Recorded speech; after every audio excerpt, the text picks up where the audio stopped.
In this video, we're going to talk about the difference between distance and displacement. If this car moved from point A to point B, we could say it traveled a total distance of 100 meters. Distance is a measurement of the length between 2 points. Now let's go back to this example and add another road sign here. Let's bring this one in so we have a direction.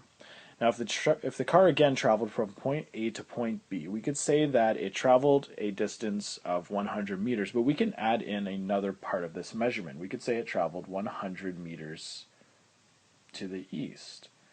And this is actually a displacement rather than a distance. The difference is that we're including a direction this time around. Now the definition for displacement is the overall change in position. So we're looking at a starting position comparing it to a finishing position.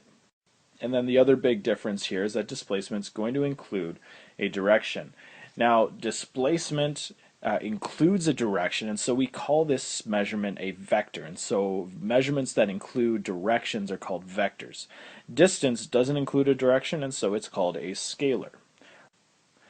Let's add another road sign here in our example. So if we add this extra midpoint here road sign, we'll bring our car back to the point A, and if the car travels from point A to point B and then just backs up here to the center here, let's see how far it traveled.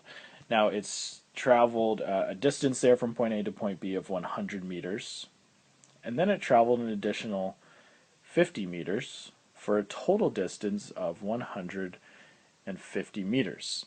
Now if we look at its displacement, however, we're comparing its starting position, which is right here, to its finishing position, which is right here. And so its total displacement would be 50 meters to the east. In other words, it's 50 meters east of where it started, which was right here.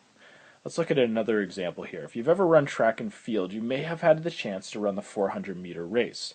The 400-meter race is one lap around the track, and for a total distance of 400 meters.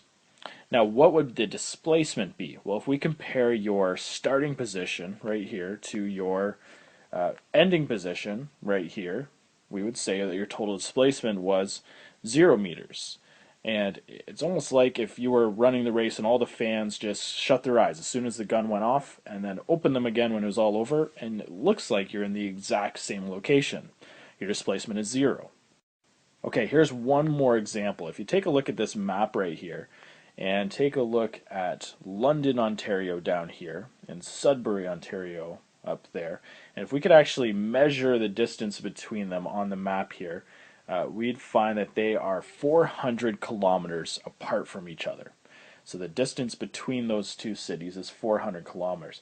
Now if we were to actually drive from London all the way up here to Sudbury, that displacement, or what our odometer would read, would be 544 kilometers. And so once again, the distance is different from the displacement. You may have heard of this saying before, that the shortest distance between 2 points is a straight line. And so distance we can kind of think of as a straight line here between London and Sudbury. That straight line is 400 kilometers. And that's the difference between distance and displacement.